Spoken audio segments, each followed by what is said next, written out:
Proyección anteroposterior de cuello. Lo primero que realizo es seleccionar el chasis, que es de 24 por 30 centímetros longitudinal. Luego ajusto la distancia foco-película de 1 metro con una angulación en el tubo de rayos X de 15 grados en sentido caudocraneal.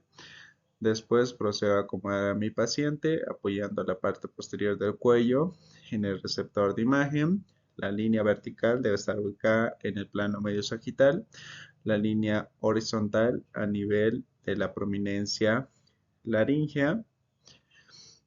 La línea entre el mentón y la protuberancia occipital externa debe estar perpendicular al receptor de imagen, con una ligera superioridad del hueso occipital. Para el estudio de la anatomía radiológica en la proyección anteroposterior de cuello, lo primero que se identifica son las partes blandas, que presentan una densidad medianamente radiopaco. Continuando con las vértebras cervicales, para identificar las vértebras cervicales se debe buscar la primera costilla. La primera costilla en forma de C se articula con la primera vértebra torácica, T1. T1 se toma como referencia y se cuenta hacia superior. Si esta es T1, hacia superior está C7, C6, C5, C4, C3, C2, C1. En C1 se observa el arco anterior del atlas. Hacia superior, además, se observa una superposición entre dos huesos.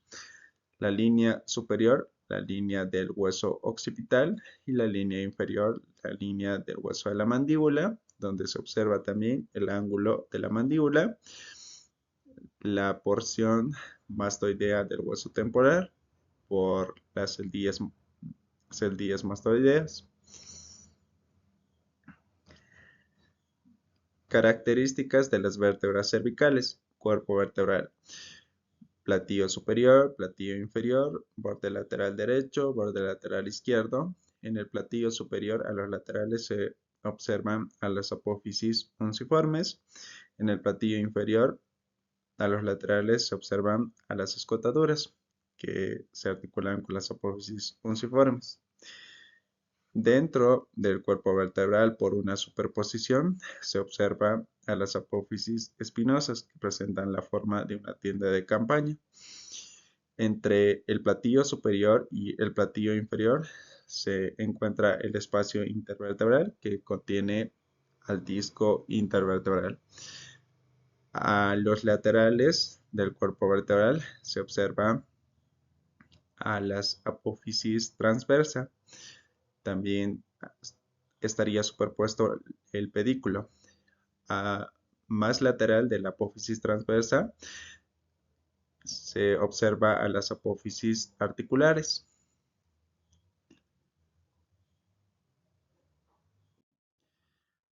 Proyección lateral de cuello. Lo primero que se realiza es seleccionar el chasis, que es de 24 por 30 centímetros longitudinal.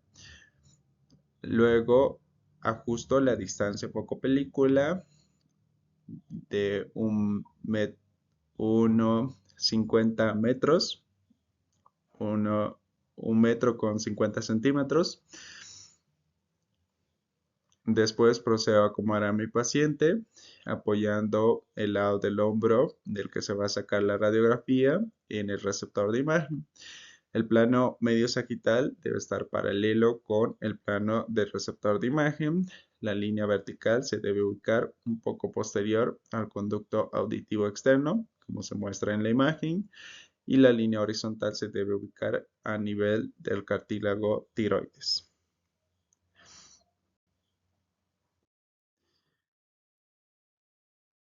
Para el estudio de la anatomía radiológica en la proyección lateral de cuello, también lo primero que se realiza es identificar la primera vértebra torácica, T1. T1 se toma como referencia y se cuenta hacia superior. Si esta es T1, hacia superior está C7, C6, C5, C4, C3, C2, C1. También se observa lo que es el borde posterior de la rama de la mandíbula, el borde inferior de la rama de la mandíbula, el ángulo de la mandíbula y el borde del hueso occipital. En el atlas o C1 se observa el arco anterior, el arco posterior. En el axis o C2 se observa el cuerpo vertebral que nace con la apófisis odontoides y está superpuesta sobre la masa del atlas, del hueso atlas. Características de las vértebras cervicales, cuerpo vertebral, un borde anterior, borde posterior, platillo superior, platillo inferior. Dentro del cuerpo vertebral, por una superposición, se observa a la apófisis transversa. Entre el platillo superior y el platillo inferior se observa el espacio intervertebral que contiene al disco intervertebral. Hacia posterior del cuerpo se observa al pedículo. Hacia posterior a la apófisis articular. Hacia posterior a la lámina y más posterior a la apófisis espinosa.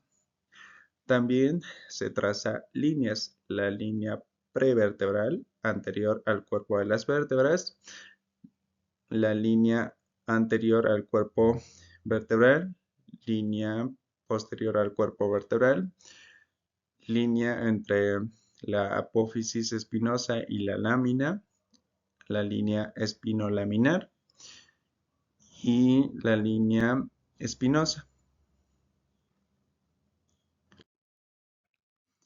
Proyección oblicua de cuello. Lo primero que realizo es seleccionar el chasis, que es de 24 por 30 centímetros longitudinal. Luego ajusto la distancia foco-película de 1 metro con una angulación en el tubo de rayos X de 15 grados en sentido caudocraneal. Después procedo a acomodar a mi paciente entre el plano medio sagital de mi paciente y el receptor de imagen se debe formar un ángulo de 45 grados.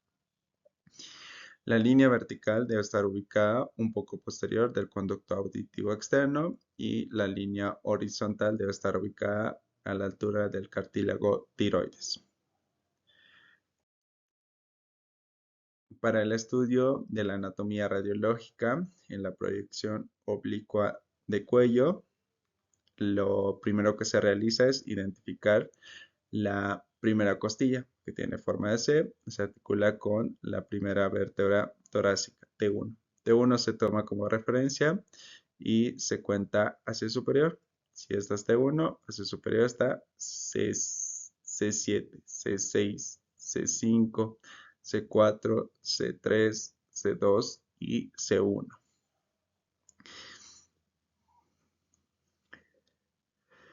En C1 o atlas se observa el arco posterior del atlas, en el axis la apófisis odontoides que está superpuesta sobre la masa del atlas. Características de las vértebras cervicales. Cuerpo vertebral. Un borde anterior, borde posterior, platillo superior, platillo inferior. Dentro del cuerpo vertebral, por una superposición, se observa a la apófisis transversa. Entre el platillo superior y el platillo inferior, el espacio intervertebral que contiene al disco intervertebral. Hacia posterior se observa a los pedículos que forman los forámenes intervertebrales o agujeros de conjunción.